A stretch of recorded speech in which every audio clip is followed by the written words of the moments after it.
안녕하세요. 오늘은 제가 우리의 영원한 적 중국과 그리고 사대주의자 또 반역자라는 그러한 주제를 가지고서 한 말씀 드리겠습니다. 제가 사실 유튜브 활동을 한 지는 얼마 되지 않죠. 몇 개월 되지는 않는데 제가 처음에 유튜브 활동을 시작하면서 만든 비디오 중에서 한 가지가 중국은 우리와 공존할 수 없는 사상 최대의 적이고 그야말로 역사적으로도 항상 우리와 적대시하는 그러한 공존 불가의 적이었다라는 비디오를 만들어서 제작해 올린 적이 있습니다. 그때에도 지적했듯이 중국은 우리와 역사적으로 항상 언제든지 대립하는 관계였었고 평화롭게 지낸 적이 없습니다.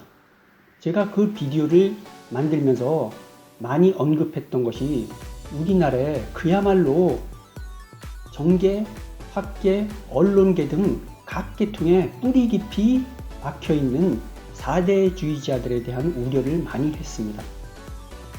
그들은 항상 중국과 우리와의 관계를 미화하고 중국과 우리가 잘 지내고 중국의 문화를 굉장히 우선시하고 중국의 문화를 우수한 것으로 항상 그렇게 선전하고 있는 그러한 자들입니다.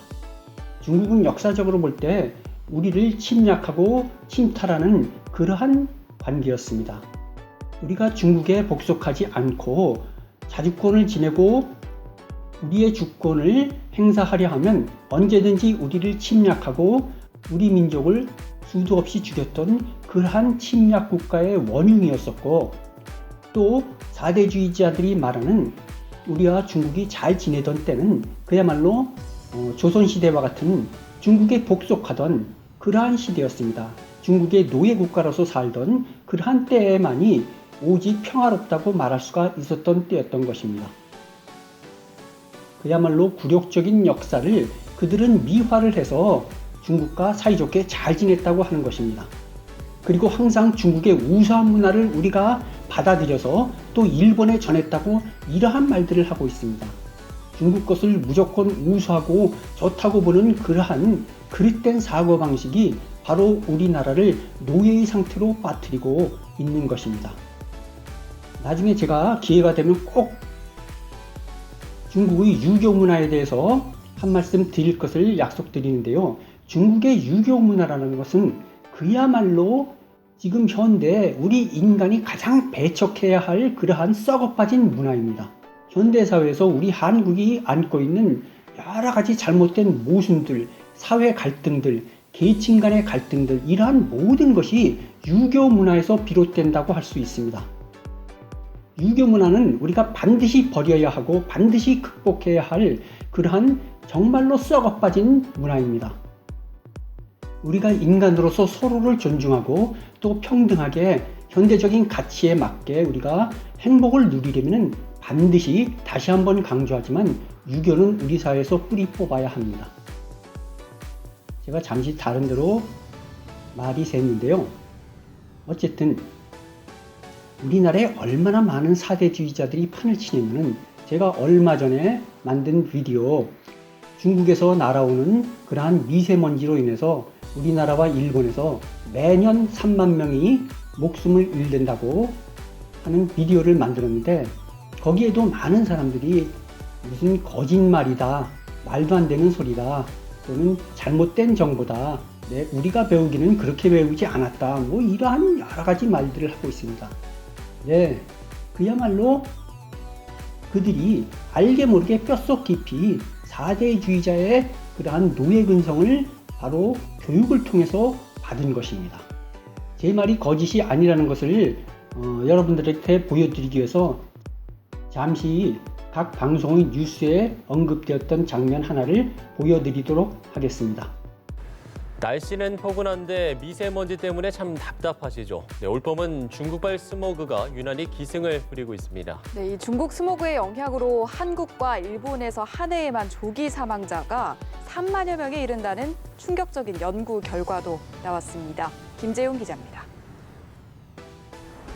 파란 하늘도 잠시 또다시 희뿌연 먼지가 하늘을 뒤덮었습니다. 주 초반부터 중국 동북 지역에서 강력한 스모그가 발생했는데 한반도 쪽으로 흐르는 기류가 형성되자마자 하루 만에 미세먼지가 날아든 것입니다. 여기에 태백산맥을 넘어오는 동풍이 오염물질을 흩어지지 못하게 막고 있어 중부지방을 중심으로 미세먼지 농도가 높게 나타났습니다.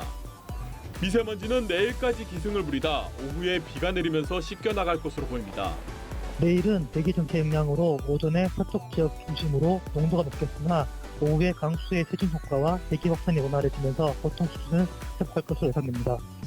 중국발 미세먼지의 영향으로 한국과 일본에서 한 해 조기 사망자가 3만여 명에 달한다는 연구 결과도 발표됐습니다. 조기 사망은 특정한 요인에 의해 기대 수명을 채우지 못하고 일찍 사망하는 것을 말합니다. 연구진은 중국의 초미세먼지 배출량이 전 세계에서 가장 많은 가운데 인접국인 한국과 일본이 큰 영향을 받는다고 설명했습니다. 초미세먼지는 머리카락 굵기의 20분의 1 크기로 폐와 혈관, 뇌까지 침투해 심장과 폐질환을 일으키는 1급 발암물질입니다. 이번 연구는 최고 권위의 국제학술지인 네이처에 실렸으며 전 세계 지역별로 미세먼지에 의한 조기 사망자 수가 산출된 것은 이번이 처음입니다. 연합뉴스TV 김재훈입니다. 자, 이 연구는 먼저 말씀드렸듯이 국제적인 저명한 학술지 네이처지에 실린 것으로서 이것은 국제 공동 연구에 의해서 발표된 논문입니다.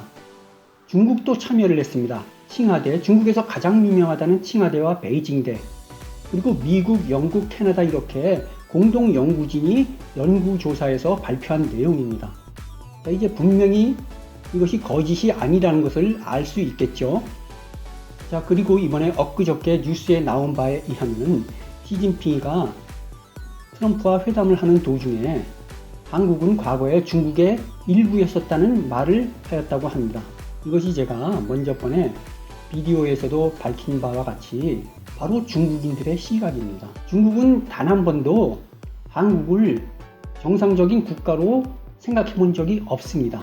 그러함에도 불구하고 여전히 중국에 붙어서 노예로 살아가기를 자처하는 인간들이 우리나라에 너무나 많다는 것을 보면 그야말로 암담합니다.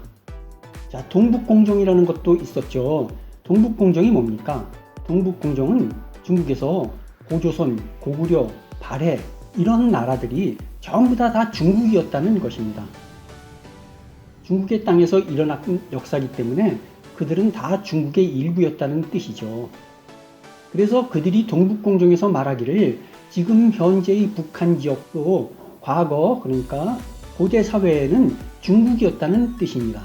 그들이 말하기를 북한은 고구려가 지배하던 지역이었었기 때문에 북한이 중국이었다고 말하는 것입니다.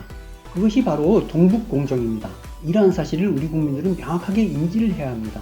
중국인들이 우리나라에 갖고 있는 사상이 어떤 것인지, 그러니까 과거에는 고구려를 통해서 현재의 북한 지역이 중국 땅이었었고, 자, 고려 중후반 이후서부터 즉 몽고의 침략을 당해서 한때 왕 이름 앞에 충자를 붙였었죠. 그때서부터 조선시대에 이르기까지는 중국에 복속하는 중국의 한 지방 정부의 형태로 중국의 일부였었다는 것이 바로 중국인들의 시각입니다. 그러니까 우리나라의 전 역사를 통해서 중국은 우리나라가 사실은 중국의 일부였었다라는 그러한 시각을 갖고 있는 것입니다. 시진핑의 말을 통해서 극명하게 드러난 그들의 시각입니다. 이거는 시진핑이 개인이 생각이 아닙니다. 중국인들의 전반적인 인식입니다. 이것에 대한 것도 혹시 거짓말이라고 할지 몰라서 잠시 TV 뉴스에 나온 것을 보여드리도록 하겠습니다. 물론 이것은 현재 어제 오늘도 계속 뉴스에 나오니까 거짓이라고 지금 당장은 말씀하시는 분이 없을지라도 조금 한두 달 후에 뉴스가 가라앉으면 분명히 또 거짓말이라고 말하는 사람들이 나올 겁니다. 제가 거짓말을 하고 있다고. 우리나라가 중국의 일부였다는 도널드 트럼프 미국 대통령의 인터뷰 발언이 논란이 되고 있습니다. 그것도 시진핑 중국 국가주석에게서 들었다면서 옮긴 말인데 또한 뉴스에 패널식으로 나온 자들 말하는 것을 들어보세요. 중국에서 그렇게 말하는 것도 이해가 간다 라는 그러한 식의 중국을 두둔하는 말을 하고 있습니다. 완전히 반역자 짓이죠. 남한 사람들의 입장에서 보면은 중국이 중화질서 사상을 가지고 찍어 누른다 이런 감정을 가지는 것은 굉장히 당연하고 예. 자연스럽고 부분적으로는 있습니다. 그러나 북한 관계에서 본다면 그런 것은 거의 성립이 되지 않고 이렇게 우리 사회에 곳곳에 뿌리 박힌 4대주의자들, 중국에 대해서 노예 근성을 가지고 있는 자들은 정치계뿐만이 아니라 학계, 문화계, 언론계 등 다방면에 걸쳐서 퍼져 있습니다.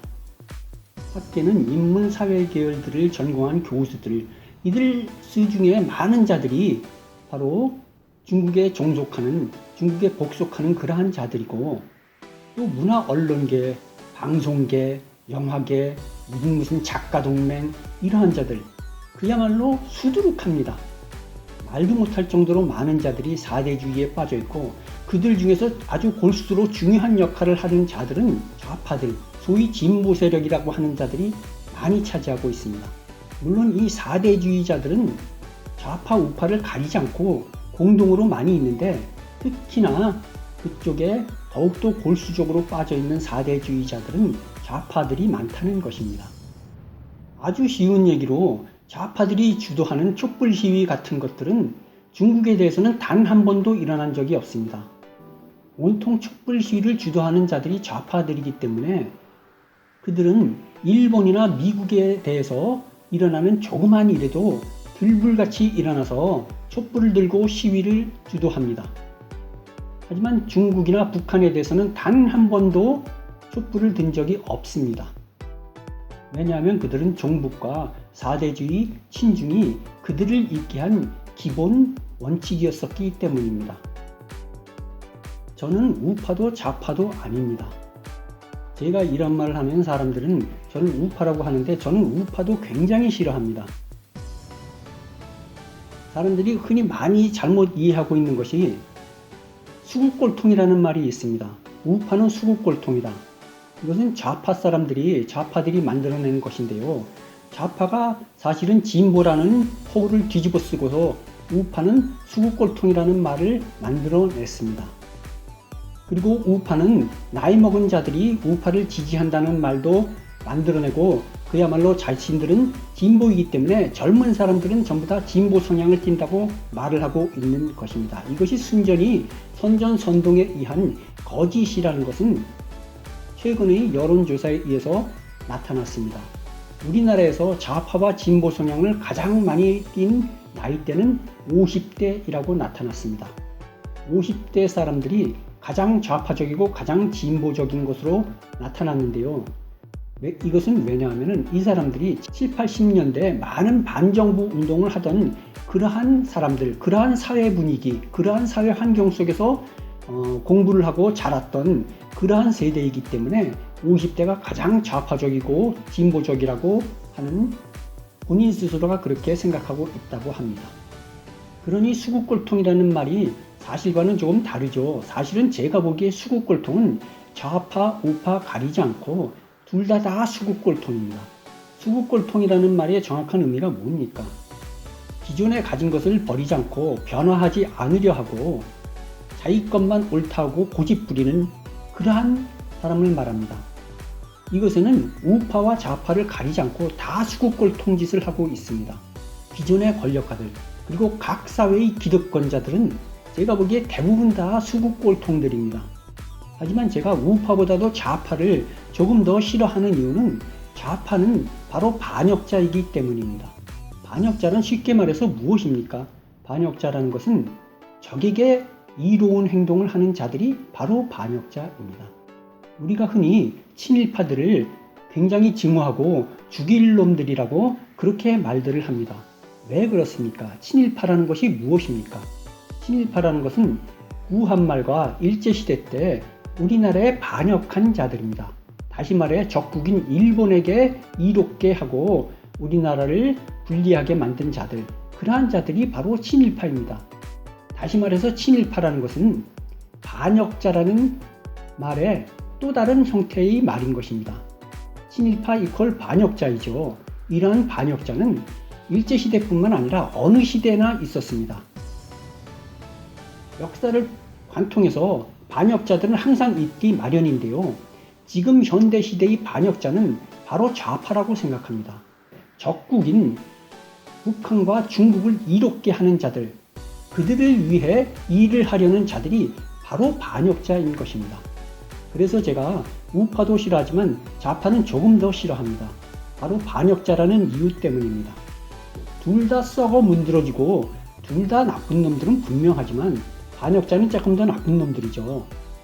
사실 제가 우려하는 바는 우리 사회가 이러한 반역자들을 끊임없이 양산하고 있다는 데 있습니다. 바로 교육을 통해서 학생들이 무비판적으로 반역자들의 사고방식을 현재 받아들이고 있는 그러한 상황입니다. 그러한 교육계의 현실이 바로 우리 학생들에게 그릇된 사고, 자신들이 무의식적으로 또 자신들도 모르게 반역자의 사고방식, 반역자의 사상을 받아들이고 있어서 자신도 모르게 반역자가 되는, 그것이 좋은지 나쁜지도 모르고 행동하는 그러한 사람들이 된다는 것입니다. 오늘은 여기까지 하겠습니다. 고맙습니다.